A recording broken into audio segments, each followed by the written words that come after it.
सव्वा शेर न्यूज चॅनलला पाहण्यासाठी आजच सबस्क्राइब करा व बेल आयकॉन दाबायला विसरू नका।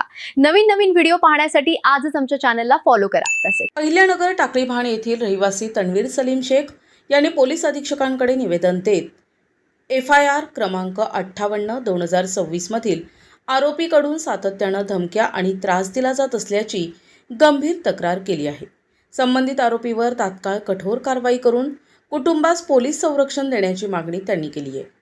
तन्वीर शेख यांनी दिलेल्या माहितीनुसार 4 मार्च 2026 रोजी दुपारच्या सुमारास आरोपी इमाम बादशाह शेख आणि त्याच्या साथीदारांनी टाकळी भाण येथील त्यांच्या घरावर अचानक धाड टाकली।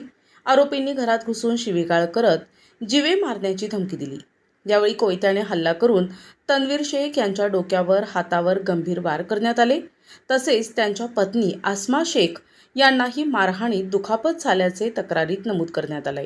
या हल्ल्यानंतर घरातील संसार उपयोगी साहित्याची तोडफोड करण्यात आली।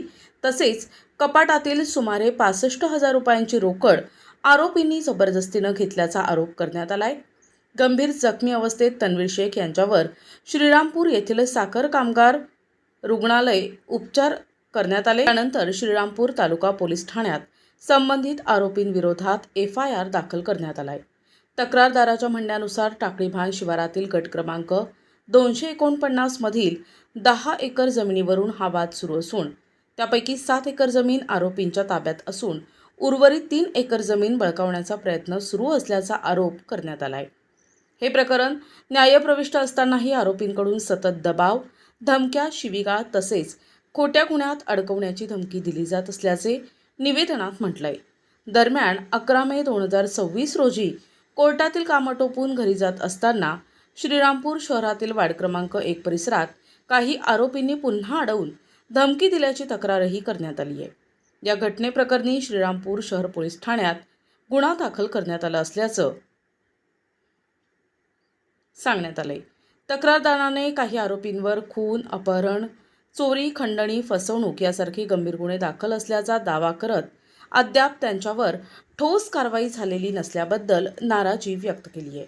आरोपींकडून स्वतःच्या आणि कुटुंबाच्या जीवितास धोका निर्माण झाल्याने पोलीस संरक्षण देण्यात यावे अशी मागणी त्यांनी पोलीस प्रशासनाकडे केली आहे। मेरा नाम है तन्वीर सलीम शेख, रहने वाला टाकली भान, तालुका श्रीरामपुर, जिला अहिल्यानगर।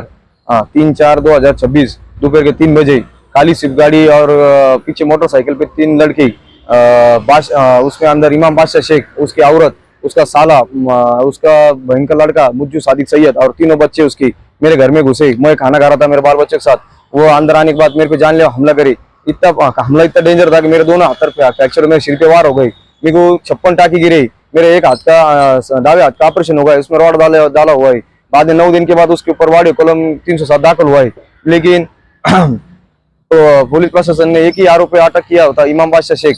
तो उसका सरायत आरोपी तूफीक 70 शेख, वार्ड नंबर 2, उसका जोड़ीदार मुज्जू सादिक सैयद और उसके वार्ड नंबर 2 के कुछ 5 से 6 जने जो अभी तक अटक नहीं हुए, वो मुझे हमेशा मारने की धमकी है, मेरे बाल बच्चों जान से मारने की धमकी दे रहे। वो मेरे खेत भी सब उनमें ताबे में ले चुका है। खेत में मेरे को जाने की परमिशन रखी नहीं, बोले तू गया तो तुझे जान से मार देंगे। उसके बाद वह मैं क्या कोर्ट ने मुझे समझ दिया, एक उनके जवाब के वास्ते बुलाया।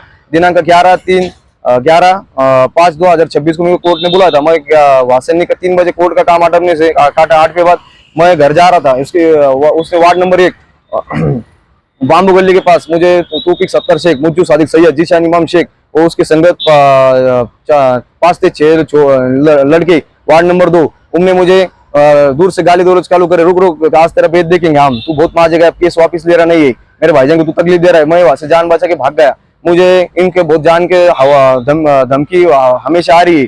और उसने वार्ड नंबर 2 से मुझे हमेशा तूफीक 70 शेख, मुज्जू सादिक सैयद, ये मुझे हमेशा टॉर्चर कर रहे, केस वापस ले, तेरा हम को जान से मार देंगे। अगर मुझे कुछ हुआ मेरे बाल बच्चों को, इसके जवाबदार सिर्फ मुज्जू सादिक सैयद, तूफीक 70 शेख, जीशान इमाम शेख ये रहेंगे। अब ये आरोपी बाहर है, ये आरोपी मुझे जहाँ मिले वहां धमके दे रहे। इनको कुछ अभी तक कार्य होने मैटर, अभी एक गुना अभी मैं अहिल्यानगर में SP साहब से मिला हूँ, उनको हमने निवेदन दिया है। उनने हमको आश्वासन दिया है कि आरोपी पे हो सके पूरी कार्रवाई हो जाएगी। इसके बाद प्रशासन से विनती है कि मुझे योग्य न्याय मिलो, बस यही हमारी आशा है। जय महाराष्ट्र।